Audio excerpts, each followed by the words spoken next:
Hello and welcome to SRIRAM's IES. We all might have heard that we should save for our retirement, we should save for the old age, we should save for accidents, we should save for emergencies, and that is why saving is one such element in the Indian tradition of finances that everyone will tell you about, that please, whenever you start earning, save something for those times where you will have no earnings. Like जब भी आप बीमार पड़ो, कोई accident हो और कभी भी लाइफ में कोई भी परेशानी आए तो कम से कम आपकी सेविंग्स आपके काम आ जाएंगी। इसी चीज को लेके we usually think that government jobs are better than the private jobs, but then again we have to think of one thing: why was there a culture of government jobs? Because government jobs usually provided us with social security. What is the social security?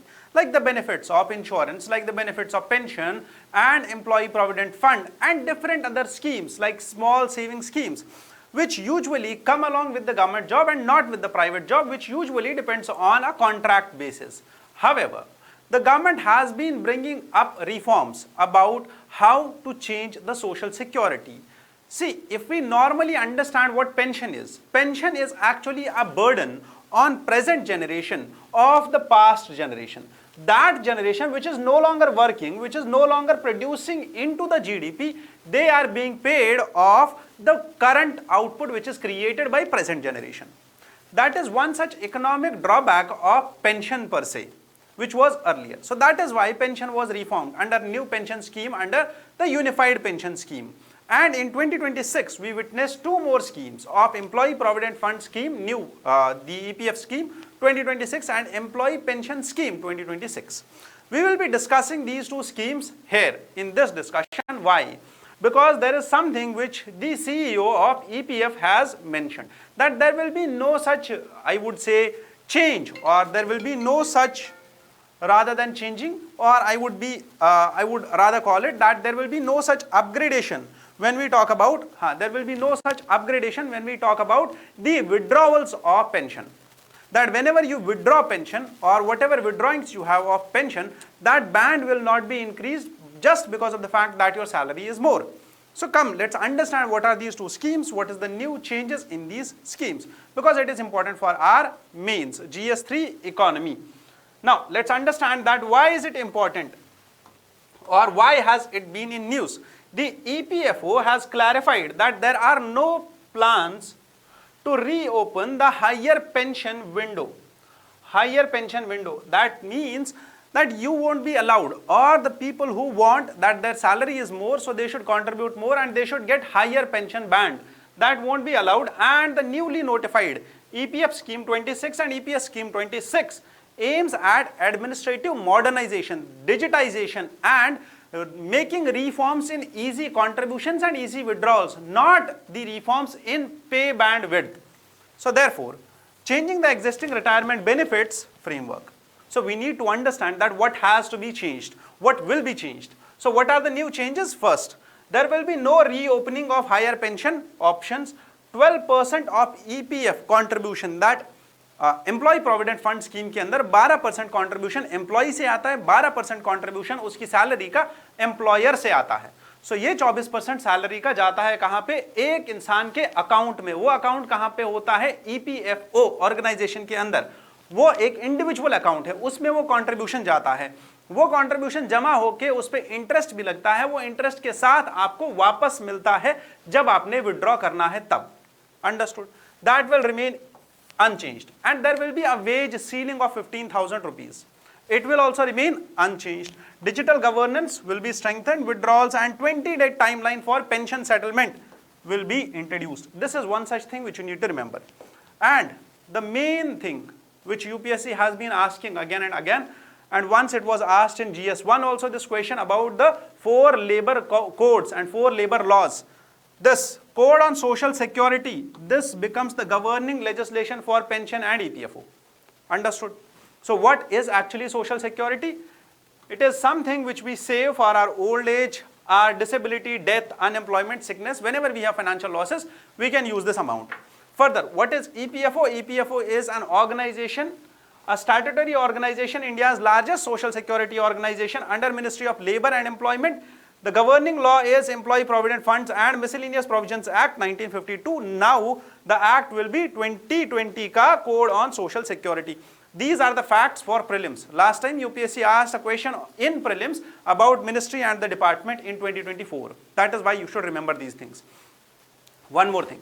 What Employees Provident Fund? What is EPF? EPF is actually what? Remember the word defined contribution. It is not the defined benefit. It is actually defined contribution, that whatever you contribute, that will be saved for your retirement, for your old age, for your, I would say, untimely withdrawals. Simple. So therefore, who will contribute? What is this contribution? Who will contribute? Both the people will contribute, employer and employee. Both the two people will contribute. The accumulated corpus earns annual interest. How much? Annual interest. This interest will be declared by EPFO itself.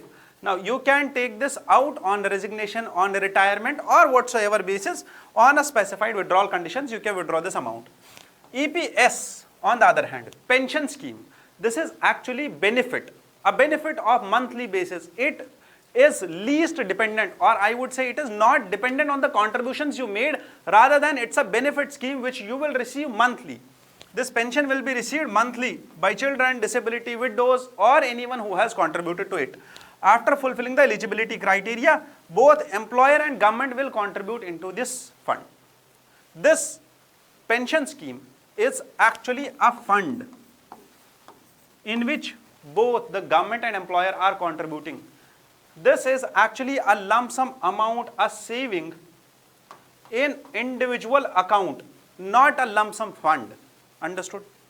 So therefore, the main difference between them is this and the contribution. Here the employee will contribute, here government will contribute. Understood? Clear? So what is a defined contribution scheme? Defined contribution scheme is basically where the total contributions will earn some interest, and the investment returns will be saved and provided to those who actually brought in, or who actually saved or contributed to the corpus of that fund. Simple. But what is a defined benefit scheme? It's actually the pension scheme, where the benefit does not depend directly on the individual contribution, rather it is determined by a formula that this much of amount will be released every month as pension. Understood? Clear? Now one more thing we need to understand, that there are some schemes which work similar to these defined contribution and defined benefit schemes. These are known as Ponzi schemes. But you should never fall into the trap of Ponzi schemes. Why? Because Ponzi scheme is a fraudulent scheme. It has been banned since 2019 in India. What is a Ponzi scheme? It's actually a fraudulent investment in which one person starts a scheme and says to all other persons that you deposit a sum, say 10,000 rupees with me, I will provide you monthly benefits till the end of your life, or for next 10 years, 20 years. Now this works on the basis of a network. ठीक है, ये वही network है कि एक के नीचे दो जोड़ो, दो के नीचे चार जोड़ो, चार के नीचे 8 जोड़ो.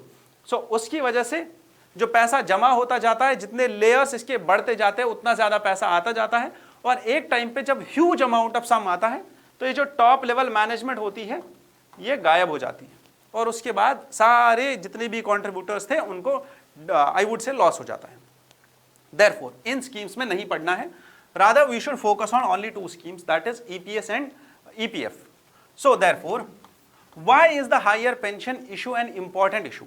कि ज़्यादा पेंशन मिलना चाहिए या नहीं मिलना चाहिए. This was discussed in Supreme Court in a case in 2022, जहाँ पे ये डिस्कशन हुआ था that अगर जो लोग हायर सैलरी लेते हैं क्या वो हायर पेंशन के हकदार नहीं है, क्या उनको हायर पेंशन के लिए ऑप्ट करना नहीं चाहिए.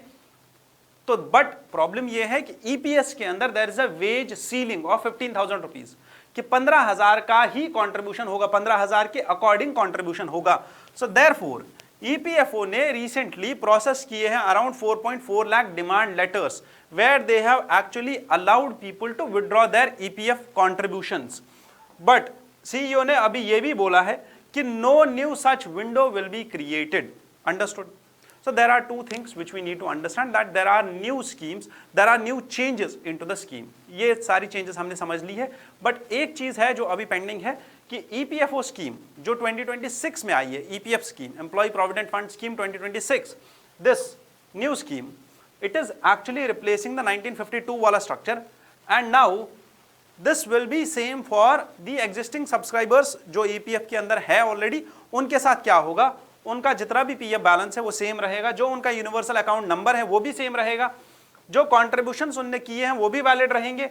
हाउएवर जो उनका इंटरेस्ट फ्रेमवर्क है, लाइक फॉर एग्जांपल से अगर उनको 8% इंटरेस्ट मिल रहा था इससे पहले, तो वो 8% एज इट इज रहेगा. Nomination rules will remain unchanged and tax treatment will also remain unchanged.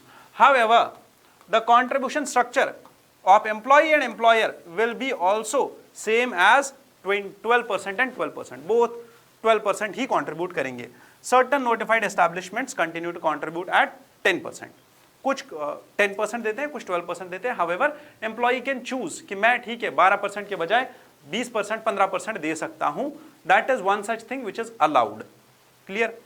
हाँ, एक चीज जो याद रखनी है हमेशा, दैट इज वेज सीलिंग, जो सुप्रीम कोर्ट ने भी बोला है और जो कोड ऑन सोशल सिक्योरिटी में भी लिखा गया है, that it gives government flexibility to revise this ceiling in future, and once the ceiling gets revised then only people can think कि हाँ ठीक है जो पेंशन स्कीम है उसके अंदर ज्यादा कंट्रीब्यूशन या ज्यादा पेंशन विड्रॉल्स हो सकते हैं, बट अभी के लिए ज्यादा पेंशन विड्रॉल्स नहीं हो सकते हैं. वॉलंटरी प्रोविडेंट फंड के अंदर contribution can be done more than 12%, but EPF scheme के अंदर it is only 12%. Voluntary contribution can be more than 12%. Major reforms which have been introduced under this scheme: first is online filing, second is electronic maintenance of records, third is digital member accounts and online claim settlement will be provided. One more thing, electronic annual statement and digital inspections are there which have been provided. Now what we need to do is for just one thing, that is this digitization of EPF scheme 2026.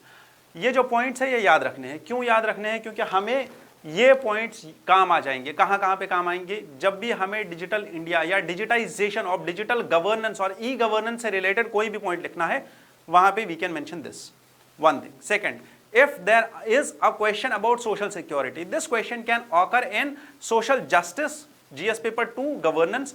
This question can occur or happen in GS 1 also, last time आया भी था, और वहीं पे GS 2 में polity में आया था लेबर कोड्स का क्वेश्चन, और GS 3 में तो इसका रेलेवेंस है ही.